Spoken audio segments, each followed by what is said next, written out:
너희는 북방 땅에서 도피할지어다. 여호와의 말씀이니라. 이는 내가 너희를 하늘 사방에 바람같이 흩어지게 하였음이니라. 여호와의 말씀이니라. 바벨론 성에 거주하는 시온아, 이제 너는 피할지니라. 만군의 여호와께서 이같이 말씀하시되, 영광을 위하여 나를 너희를 노략한 여러 나라로 보내셨나니 너희를 범하는 자는 그의 눈동자를 범하는 것이라. 내가 손을 그들 위에 움직인즉 그들이 자기를 섬기던 자들에게 노략거리가 되리라 하셨나니 너희가 만군의 여호와께서 나를 보내신 줄 알리라. 여호와의 말씀에 시온에 따라 노래하고 기뻐하라. 이는 내가 와서 내 가운데에 머물 것임이라.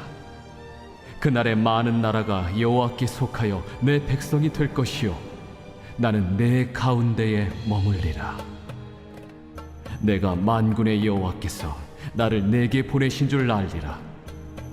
여호와께서 장차 유다를 거룩한 땅에서 자기 소유를 삼으시고 다시 예루살렘을 택하시리니 모든 육체가 여호와 앞에서 잠잠할 것은 여호와께서 그의 거룩한 처소에서 일어나심이니라 하더라.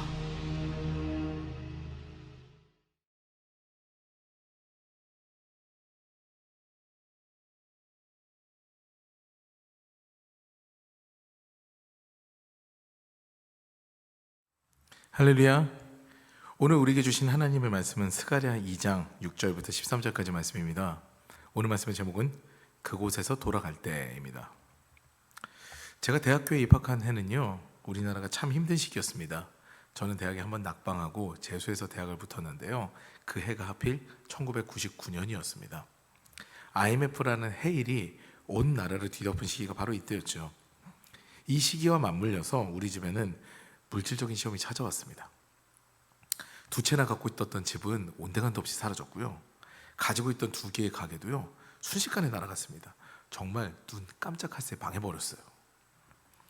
그래서 2000년대에는요 휴학을 해야 했습니다. 그리고 정든 집에서 나와 갈 곳이 없어서 방황하는 시기가 있었죠. 친척분들이 이제 어려운 처지에 우리를 돕기도 했지만요, 결국은 폐가 되니까 나오게 되더라고요. 그러니까 저는 일찍부터 레슨을 하면서 생활비를 벌어야 됐습니다. 집을 구하는 것도 쉽지는 않았어요. 그러다가 정말 싼 집을 하나 구하게 됐습니다. 처음에 그 집에 사는 거는요 정말 적응이 되지 않았습니다.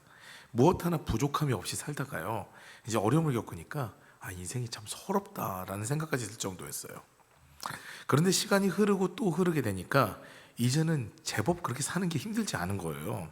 나름 적응하게 된 거죠. 예전에는 집이 휴식과 그런 안식의 공간이었다면요, 이제는 집은 그저 잠을 자는 공간, 잠시 쉬어가는 공간, 이렇게 인식하니까 불편하지 않더라고요. 그리고 그렇게 사는 게 나쁘지 않았어요. 집세가 비싸지 않았기 때문에 수입이 그렇게 많지 않아도 생활이 어렵지 않았습니다. 그런데 문제는요, 신앙이었죠. 삶이 퍽퍽하고 어려운 시기가 계속되다 보니까요, 하나님을 향한 마음이 점점 약해졌습니다.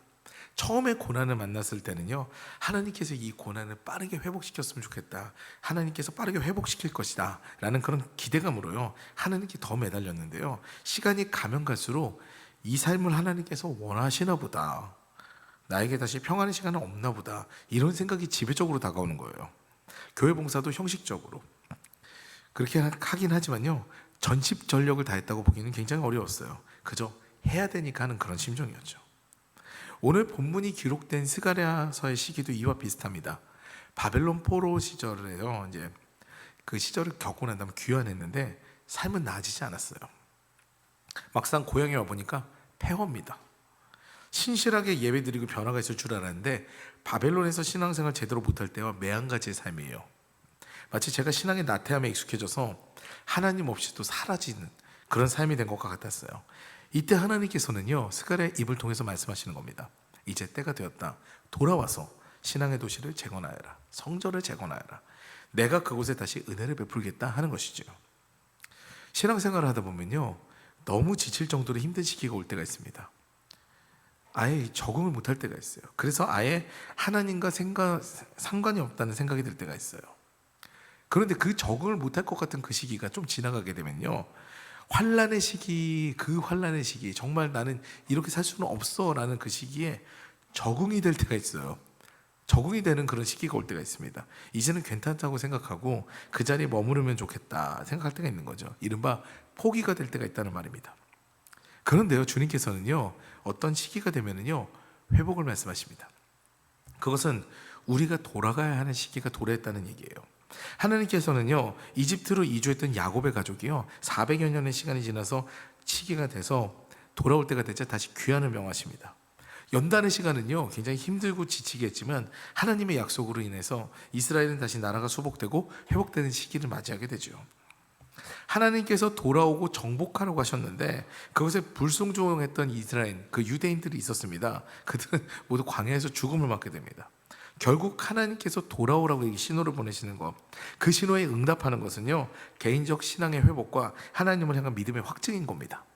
사랑하는 여러분, 너무 지쳐서 힘들고 쓰러질 때는 하나님을 향한 믿음이 흐려질 때도 있습니다. 그런데요, 하나님께서는요, 우리를 향해서 끊임없이 소망의 말씀을 주십니다. 그리고 때가 되면은요, 돌아오라고 하시죠. 미리 그 자리에서 기다리고 계신 분이 바로 우리 좋으신 하나님이십니다. 신앙의 회복의 시기를 맞이하게 되면은요, 꼭 하나님께서 원하시는 그 자리에 서서 돌아와서 다시금 하나님께서 원하시는 삶을 살아가고 복을 경험하게 되는 저와 여러분 되시기를 주님의 이름으로 축원합니다.